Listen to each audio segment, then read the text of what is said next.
I'm Andrea Miller, and I'm a registered dietitian and certified diabetes educator here at Community Hospitals and Wellness Centers in Bryan. I'd like to welcome our live audience and viewers at home to Live It Umami. Today, I have a special guest with me, Ben Pfizer. He's the director of the IT department here at the hospital. So, Ben, I have one question for you. What's that? What is umami? It's a taste. It's one of the fifth. It's the fifth taste. He did some research. Right? He did some research before today. Yeah. He's right. It's the fifth taste. Can you name the other four tastes?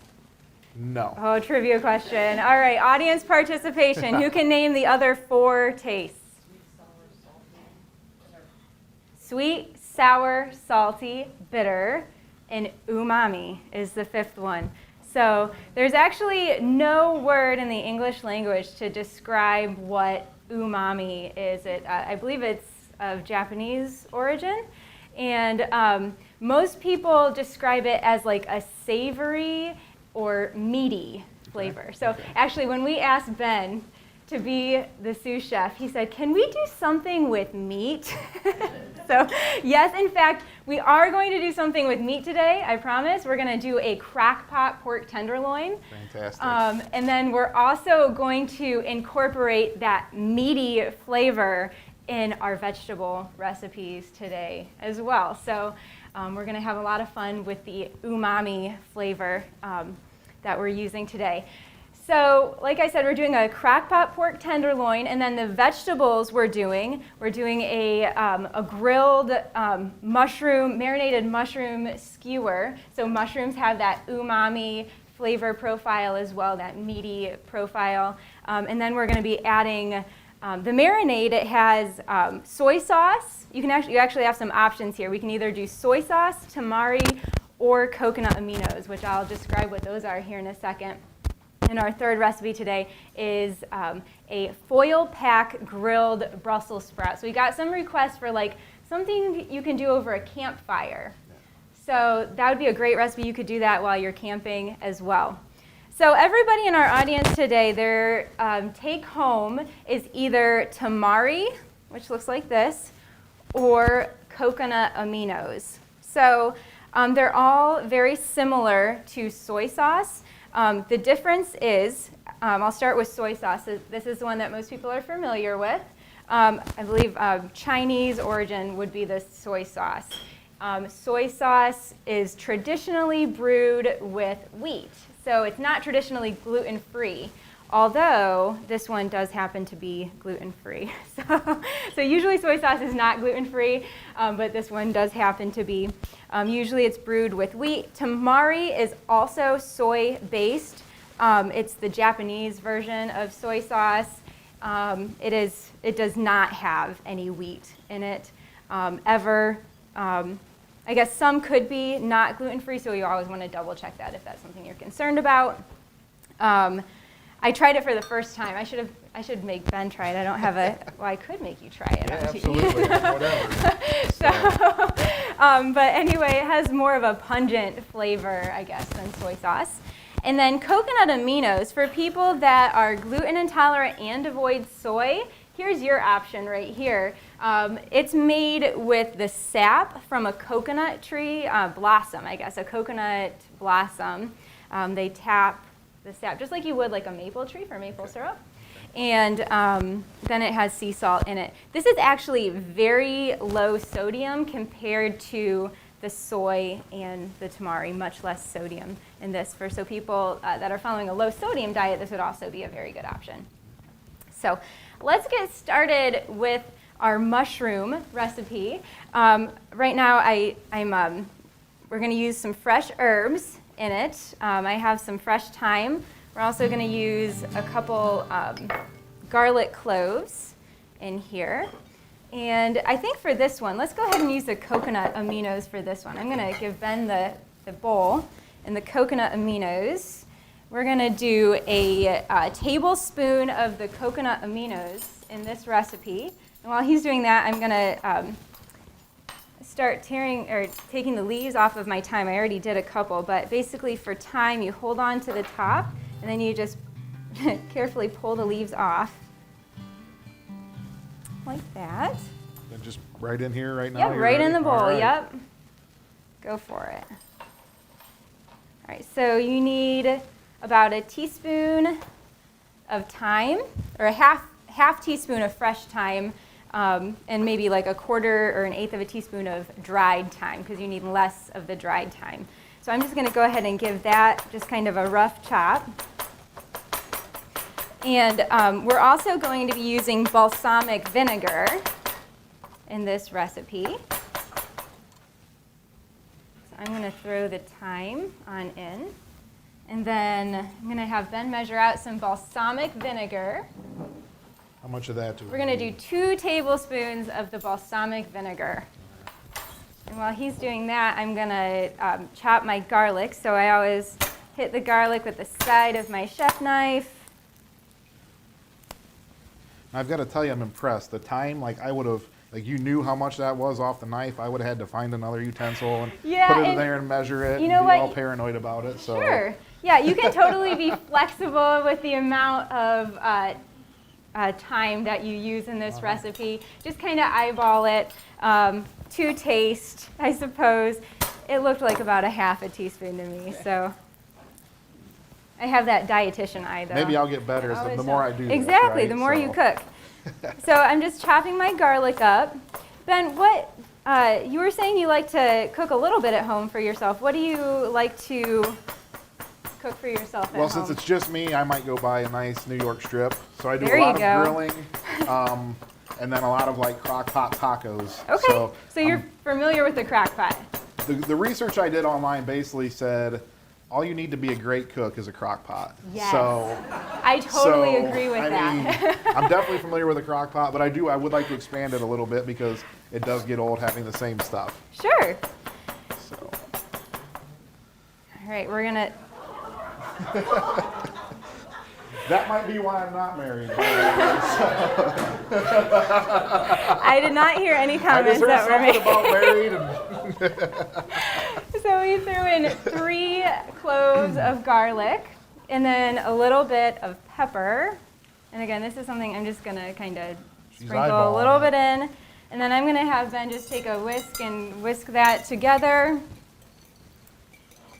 And then we're gonna start cutting up our mushrooms. So we haven't done mushrooms ever before. I really love this recipe because it really is a simple recipe for mushrooms, and it really maximizes all the flavor that's in mushrooms.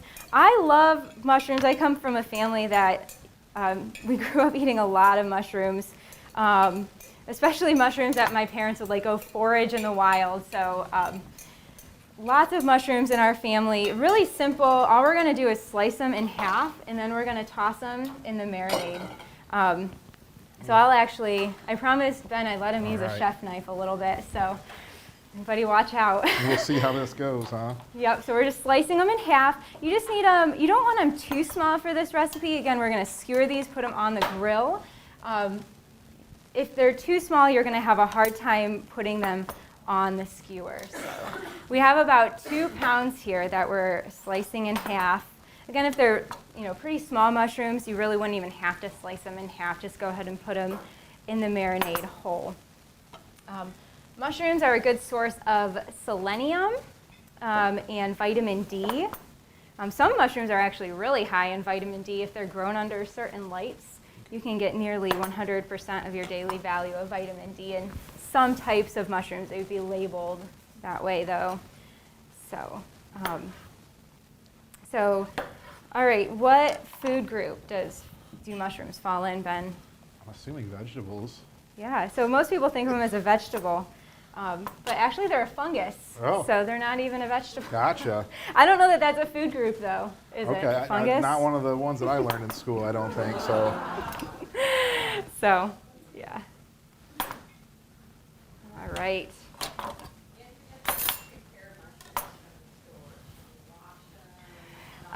Yeah, we just have these rinsed. You want to rinse the dirt off of them, since I don't know many people that want to eat, dirt.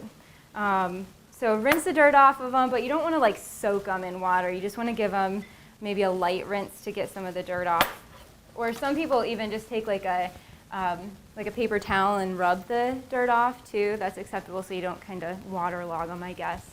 And then I'll just have you grab one of the spoons down there and just kind of toss them. We did the mushrooms first because you want to let those set for about a half an hour or more, just to kind of get the flavors into the mushroom. Now, am I trying to get some of this marinade on all of it, or If what? you can, yeah, just kind of mix it Okay. up so most of them have a little bit of marinade on them. Oftentimes, I'm going back to my tablet trying to make sure I'm doing everything right. So That's right. That's why I'm asking you questions. And I'm looking at all these recipes. A lot of them have really similar ingredients today. A lot of the like the soy sauce or alternative vinegar, olive oil, things like that. So very similar ingredients today. So I'm going to be checking some of my recipes as well, making sure I'm not missing anything. So that's looking awesome. Looks really good. So you know, you can see they're kind of coated in the marinade, and I'm just going to set this aside for just a few minutes while we get the other recipes going. The next recipe we're doing is our honey mustard Brussels sprouts. Originally, we were going to put these on a skewer as well, but then I went home and I tried to skewer Brussels sprouts, and that is not the easiest thing in the world to do. I about had a skewer through the palm of my hand. So we switched it, and I actually like it better this way. We're going to put it in a foil pack. Okay. And so a quick question, like these mushrooms and the Brussels sprouts, I mean, I know they're vegetables or fungus, so they're supposed to be probably good. Absolutely. If you're someone trying to watch carbs, Yeah. which and I'm always like trying to watch, but really I probably just need to do calories in, calories out. Is this considered like a lowish carb, or is Yep, it, I mean, is it healthy, or? Yeah, definitely. They're both very healthy recipes, and they're lower on the carb. And we're going to add a little bit of honey to the Brussels sprout, so that's going to add a little bit of carbohydrate, but not a ton. All vegetables do have a small amount of naturally occurring carbohydrate, but that's a healthy type of carbohydrate. So I definitely wouldn't cut any of those out of your diet. So, but yeah, they are, if you were preparing this as a meal, it would be pretty low on the carb end. So, all right, so the Brussels sprouts, again, those we're just going to cut in half and put those in a marinade as well. So we're going to get started on our marinade for that one. I'll give Ben the bowl. And I think for this one, we're going to use some tamari in there. And we're going to do a 1/4 cup of the tamari.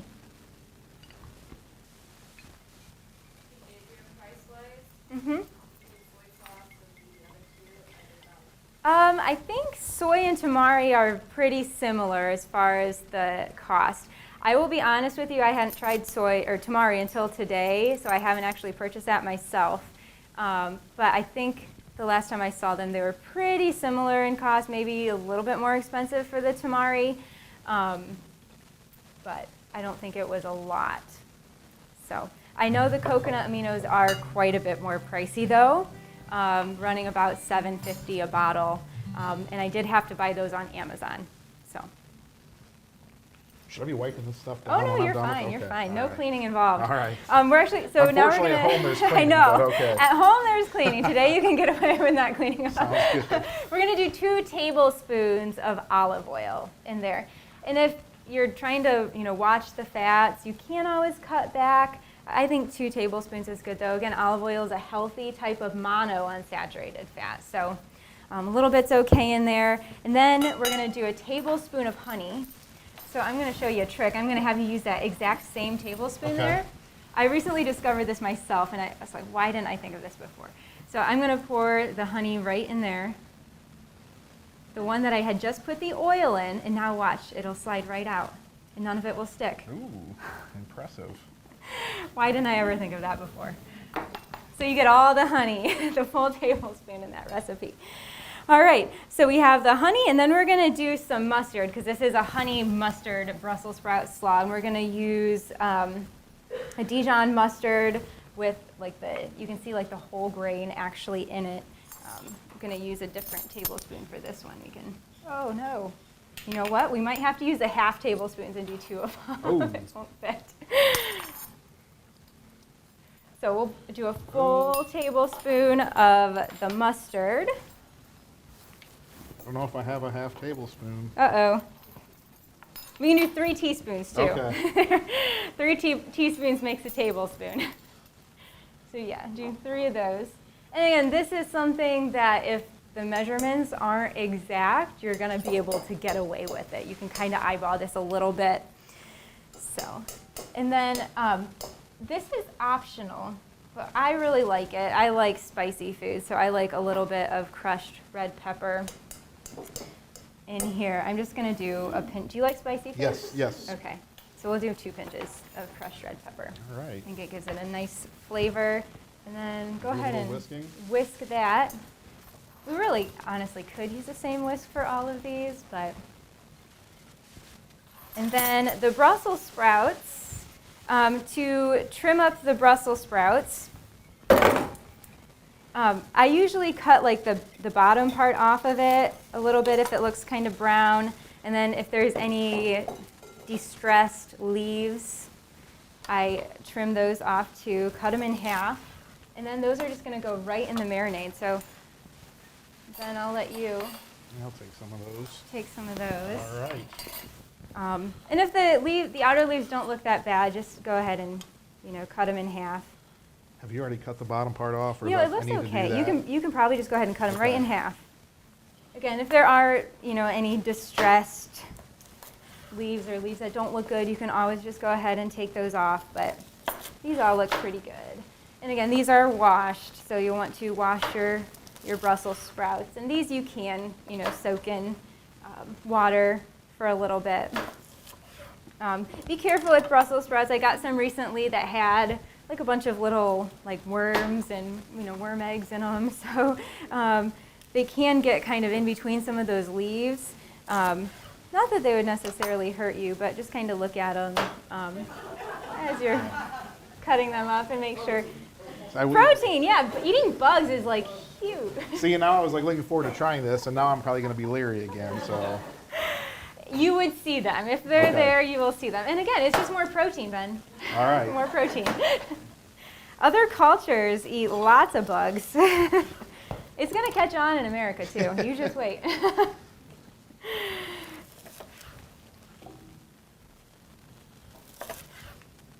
So Brussels sprouts, a lot of people, I guess this is probably the one vegetable that most people come into my office and they're always discussing with me what vegetables they'll eat and which ones they won't. And sometimes it's only like corn and peas, but usually Brussels sprouts is one that people have a hard time with. Did you eat Brussels sprouts growing up as a kid? If I was forced to, probably. See, but I think it stems from that. Like Right. we were forced to eat Brussels sprouts as kids, and like maybe our mom boiled them in water, and they got like this squishy. And then waterlogged. probably it only happened once or twice, and then they were sick of the argument. So then, Yeah. So. Didn't do it anymore. But these Yeah. Yeah. these are not going to soak up water. These are going to soak up all of the stuff we just All put in right, our yes. marinade. The honey, the mustard, the balsamic vinegar, which I love cooking balsamic vinegar because it kind of intensifies and gets more sweet. And those are going to just saturate the Brussels sprouts and make them delicious. And then once you're done cooking them, you get to sprinkle some Parmesan cheese on top of them, which is that umami flavor. So super delicious. Go ahead and give those Mix a them stir.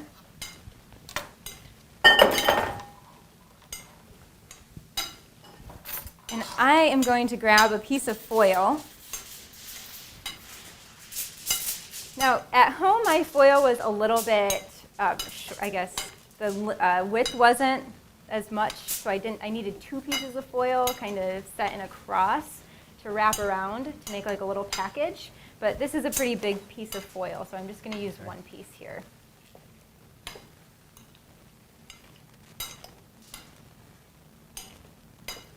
That's good enough? Or? So good, yeah. All right. All right, so I'm just going to have you dump that right in the middle of my foil.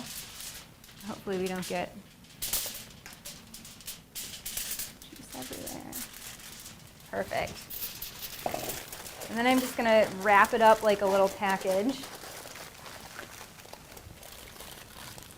And this can go right on your grill while you're cooking your meat, your steak or whatever. It will take a little bit longer to cook than your steak probably, because if I imagine you're not cooking your steak well done. No, Okay. no. So when the winter months come and I'm not grilling, Yeah. is it okay to put it like on the electric stove? And this is a I bachelor would- question. Yeah, You know? I would put that in your oven. I Okay, would do it in your okay. oven. If set your oven to 400, stick it in your oven, and that will be fine as well. Or again, you could put it over some charcoal, not in the summer, Right, not in yeah, the winter in in the your winter, house, yeah, but if you're yeah. out camping Okay. or something, put it over the fire. So yeah. And when it's done, and I have all of the stuff on this plate, but it's gonna look kind of like that. It's pretty impressive. So, and it takes about 20 minutes or so on high heat for it to cook on the grill, or same in the oven, or probably on your campfire as well. Okay. All right, let's get started on that meat marinade. Our last one. So again, a lot of very similar flavors here. We actually already have our pork tenderloin in the crock pot. I'll let you take the lid off. Oh, yeah. Good. So we have 2 pounds of pork tenderloin in there, and you can see how lean it is. There's not a lot of fat on that tenderloin, which is good because I would highly recommend serving this pork tenderloin with the juices, the cooking liquid that you get. So pork can sometimes get dry. It's not as likely to get dry in the crock pot because it's cooking with all that moisture, and then again, if you serve it with the juices, it's just super delicious. All right. So we're gonna make our marinade in here, and we're gonna start out with another cup of soy or tamari, whatever you. A quarter cup or? Yes, a quarter cup.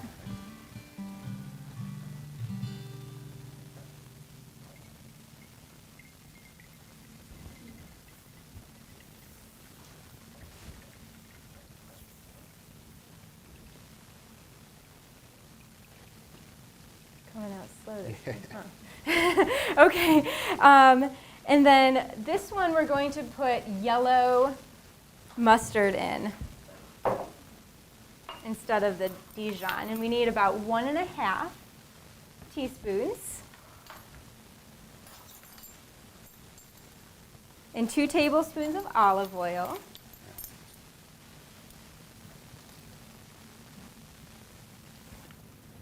Add that in.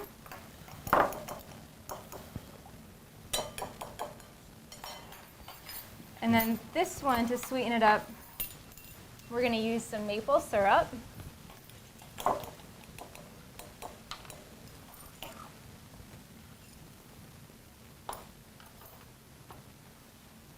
And 2 tablespoons of that, or 3, sorry, 3 tablespoons of maple syrup.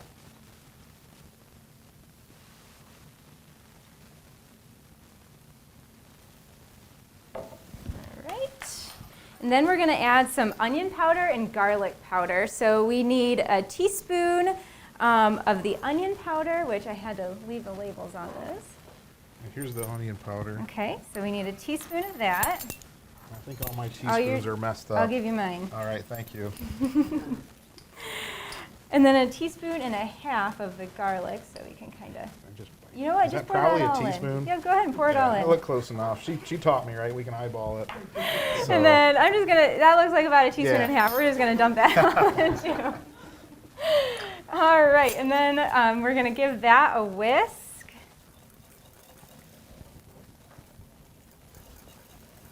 And then we also need a little bit of onion. And this one is. I'll let you whisk All right, that while I sounds good. chop the onion. So I'm going to get off some of the peeling. You only need about a quarter cup, so you don't need a lot of onion. You could also, if you're a fancy cook, use shallot in this recipe. But I'll have to look up what shall means, It's but like okay, a yeah. fancy small onion. Because I'm going to be a fancy cook after today. So. You might be. Look at him. Look at those whisking skills. Is there a certain consistency this should have, or I mean, like That's there's a couple little perfect. lumps That's in there. perfect. So. It's not gonna. All right. Okay. All right. So the onion, I'm just gonna kind of do some slices in both directions, and finely dice this. And I'm not gonna measure this either. I'm just gonna trust that it's gonna turn out okay. Sounds good.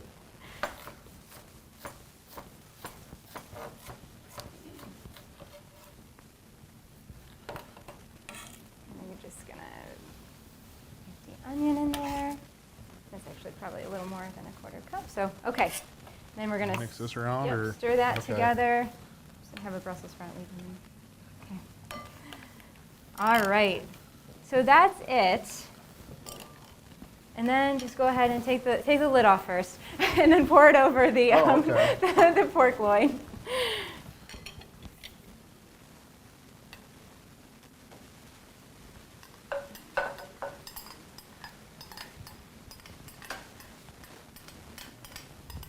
Perfect. That looks great. And then that's going to cook for about 4 to 5 hours on low. So, yeah, on the weekend, Set a timer. set a timer, and you have a wonderful dinner a couple hours later. Absolutely. So that is those are our 3 recipes for today. We've done 2 vegetable recipes and our Tenderloin. meat, Yeah. but we have one last step we have to do. We have to skewer our Brussels sprout or our mushrooms and get those cooking. So we can do that here. So we actually have a grill pan that we're going to get those cooking real quick. I'm going to start preheating that, and I'm going to give you a skewer. Okay. So our mushrooms were marinating. I almost forgot about them. They're over there getting all those delicious flavors on them. And I'm actually there a going to have you, special- yeah, so what we're going to do Okay. is, Just under the stem. yeah, so like under the stem and then up through the top, because you kind of want them to all have that contact with your heat. So they're all like going the same way.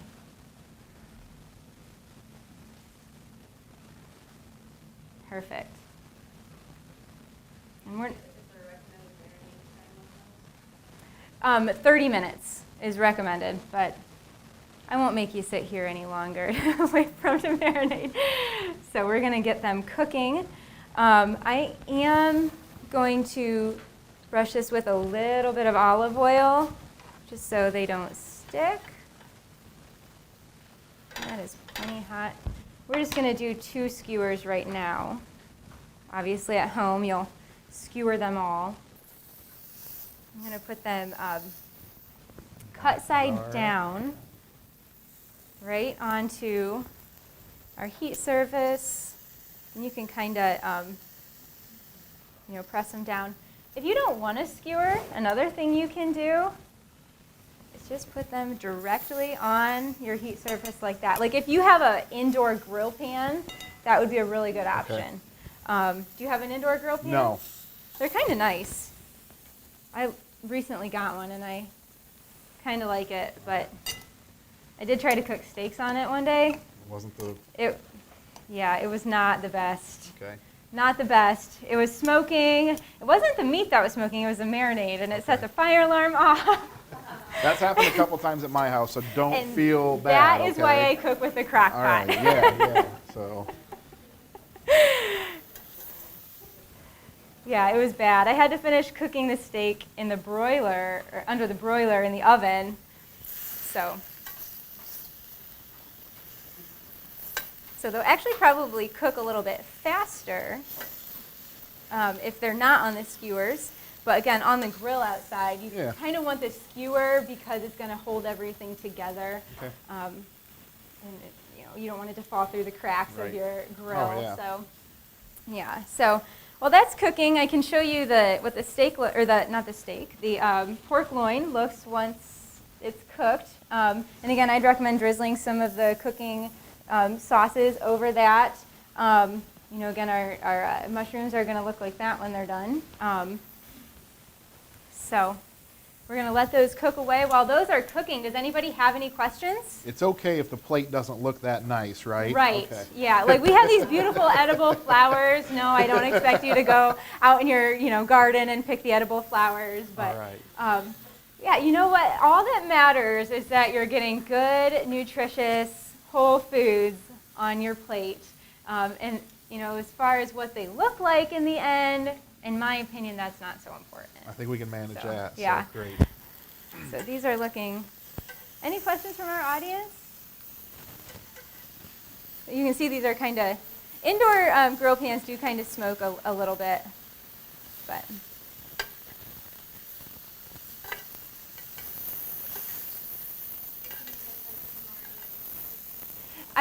I believe in Chief you can find tamari, and it would be near this, the soy sauce.